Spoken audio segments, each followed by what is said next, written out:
कई सारे लेसन्स में हमारे यूट्यूब पे कई लर्नर्स ने पूछा है कि कोरियन वोकेबलरी कैसे मेमोराइज़ करें, कैसे स्टडी करें वोकेबलरी की वर्ड्स याद नहीं रह पाते या नहीं कर पाते। तो उसके बारे में मैं ब्रीफली इस वीडियो में उस क्वेश्चन को एड्रेस करने की कोशिश करूँगा।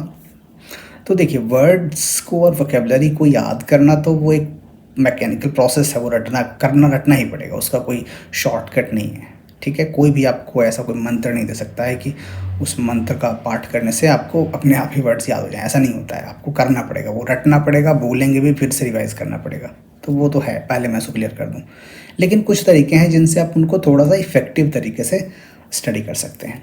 तो पहला तो ये है कि जितने चैप्टर्स आप किसी भी बुक को फॉलो कर रहे हैं, तो उस बुक में से जो भी वर्ड्स आ रहे हैं, उनको एक प्रॉपर उनकी आप लिस्ट बनाइए। एक अलग आपकी नोटबुक होनी चाहिए। ये नहीं कि जो भी पढ़ रहे हैं, नोट्स भी ग्रामर के उसी में आ रहे हैं, सेंटेंस भी वहीं बन रहे हैं और उसी में बीच में वर्ड्स पे लिखते जा रहे हैं। वो आपको हेल्प नहीं करेगा। वर्ड्स को लिखिए आप उस समय नोट करते समय, लेकिन बाद में उनको आप अलग करके एक प्रॉपर वर्ड की लिस्ट होनी चाहिए आपकी।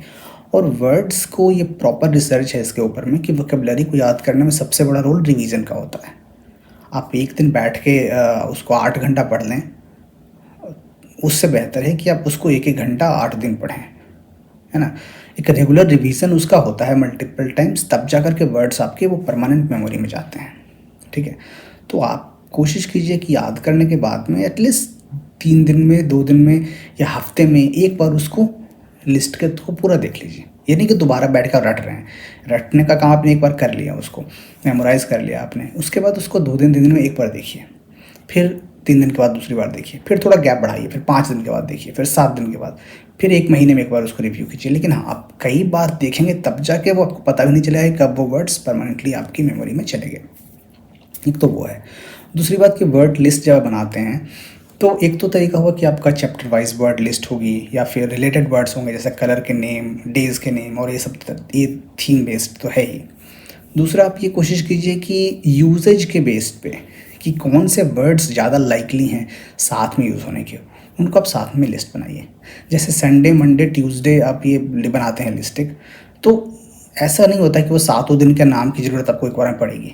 तो उससे ज़्यादा बेटर होगा कि आप एग्जांपल के लिए लिस्ट बनाएं कि वीकेंड, फिर उसके बाद संडे उसमें डालें, सैटरडे डालें, और डालें कि फ्रेंड, मिलना। तो ये सारे वर्ड आपस में रिलेटेड हैं और ज़्यादा चांसेस हैं कि इन वर्ड्स को आप एक साथ यूज़ करेंगे एक ही सेंटेंस में, कि वीकेंड में यहाँ चलते हैं, पार्टी करते हैं, ये मिलते हैं, मूवी देखते हैं। तो उन थीमेटिक एक लिस्ट बना के आप क्लब करके रख सकते हैं वर्ड्स को, तो उससे वो आपको जल्दी मेमोरी में आएंगे। दूसरा, ये तीसरी बात है कि ये थोड़ा सा लगेगा सुनने में अजीब, लेकिन मैं जिसको बोलते हैं रट्टा मारना, कि मैं सजेस्ट नहीं करता हूँ अक्सर, लेकिन लैंग्वेज वाले उसमें कई बार आप पूरा का पूरा जो लेसन है ना, वो एक टीचर थी हमारे फर्स्ट ईयर में बीए में, वो रटवाती थी उसको कि पूरा डायलॉग ही रट जाओ। और उस समय लगता था मैं क्या ये है, ये रटने का बेवकूफ़ी वाला काम, लैंग्वेज कोई रटने की चीज़ है क्या? लेकिन बाद में रियलाइज़ किया हमने कि वो रट लेने से हुआ क्या कि वो सेंटेंस हमारी ज़ुबान पे आता था, जब भी ज़रूरत पड़ती थी वो सीधा वो सेंटेंस पूरा हमारा सोचना, जोड़ना नहीं पड़ता था कहाँ पर कनेक्टर कौन सा टेंस, वो सीधा सेंटेंस जो कि दिमाग में है आपकी मेमोरी में, तो वो सीधा निकलता था और लगता था कितना फ्लुएंटली हमने बोल दिया उस चीज़ को। तो कई बार जो काफ़ी यूज़फुल फ्रेजेज़ हैं, जो रेगुलरली फ्रिक्वेंटली यूज़ होने वाले फ्रेजेज़ हैं, उनको रट लीजिए आप, है ना? उनको रटिए बिल्कुल 100%। उसके बाद रेगुलरली आप उसको आदत डालिए डिक्शनरी रेफ़र करने की। कोई भी वर्ड नहीं आ रहा है तो ये नहीं कि छोड़ दिया उसको, तुरंत अब डिक्शनरी अवेलेबल है ऑनलाइन ज़माने में। हम वो नहीं है कि किताब में उलट रहे हैं कि ए से और बी से, सीधा naver.com पे जाइए और उस पे वर्ड टाइप कीजिए, वो वर्ड आ जाता है 2 सेकंड में। तो उसमें आलस मत कीजिए, डिक्शनरी को रेफ़र कीजिए और वर्ड्स को लिख के रखिए। एक तो वो तरीका है। उसके बाद है कि वर्ड्स को सिर्फ रटने से और लिखने से काम नहीं चलेगा, यूज़ कीजिए। अगर आप कितना भी मेमोराइज़ कर लेते हैं वर्ड्स को, अगर यूज़ नहीं कर रहे हैं उनको आप, तो वो याद नहीं रहेंगे। तो जैसे ही आपने कोई वर्ड याद किया अभी, कोशिश कीजिए कि तुरंत उसको यूज़ करके एक सेंटेंस बनाएं, रियलिस्टिक सेंटेंस, या तो लिखें या बोलें कि कैसे यूज़ करेंगे। यूज़ कर लिया आपने अगर नॉर्मली ऐसे अपने आप से, तो वो आपका समझिए कि 50% चांसेस ज़्यादा होगा याद रहने के।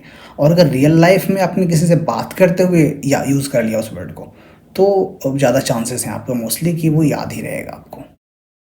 एक और सजेशन मैं आपको दूँगा कि वर्ड्स को आप मिक्स कीजिए। कई बार होता है कि आपको सेंटेंस कोई बनाना है लेकिन उसमें कोई एक पर्टिकुलर वर्ड नहीं आ रहा है, तो कोई दिक्कत नहीं है, आप उसमें अपनी मदर टंग का वर्ड मिक्स कर लीजिए। तो मदर टंग में और उन कोरियन लैंग्वेज को, दोनों वर्ड्स को आप मिक्स करके एक लैंग्वेज के साथ थोड़ा सा एक्सपेरिमेंट्स कीजिए। तो उससे आप, जैसे फॉर एग्जांपल आप बोल रहे हैं कि ये मेरा बेडरूम है, आपको बेडरूम का वर्ड नहीं पता है, तो फिर आप उसको बोल सकते हैं इगोसन 6 बेडरूम ही है, तो वही वर्ड यूज़ कर दीजिए।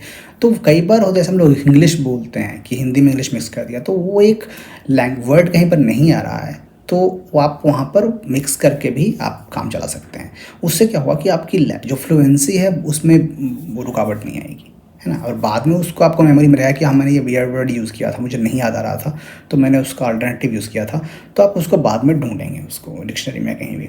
तो एक तो तरीका वो है। उसके बाद रीडिंग तो है ही कि जितना ज़्यादा आप रीड करेंगे, जितने ज़्यादा डायलॉग्स पढ़ेंगे, कन्वर्सेशंस पढ़ेंगे, उतने ज़्यादा वर्ड्स आपके उसमें आएंगे सामने। तो वो तो है ही कि रीडिंग जितना आप कर सकें।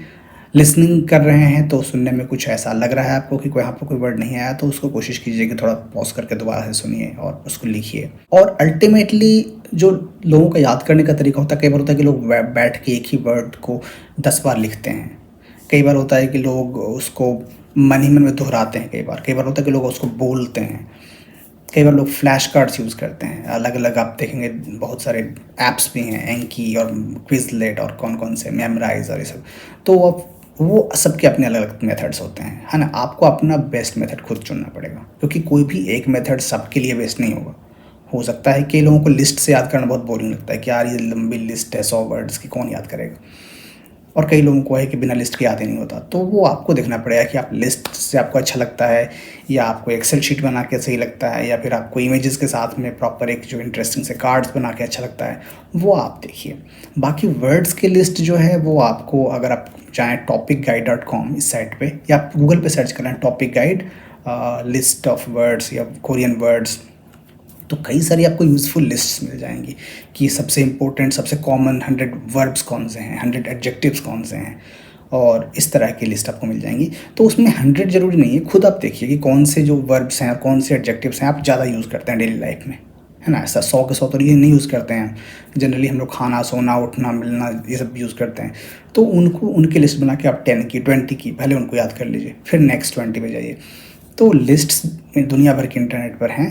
मेन है कि आप उनको कैसे यूटिलाइज़ करते हैं, कैसे आप उनको लिखते हैं और कैसे उसको याद करते हैं और कैसे यूज़ करते हैं, वो इम्पोर्टेंट है।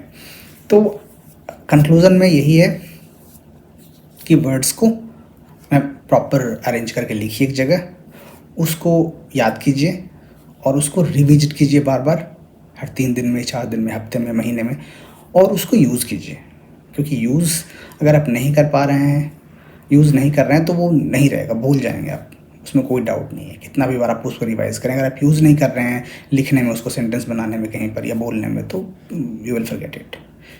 तो ये मेरा अपना ओपिनियन था इस केस में, लैंग्वेज वोकैबुलरी लर्निंग के ऊपर। आई होप कि आपको इससे थोड़ी हेल्प मिलेगी। Thank you.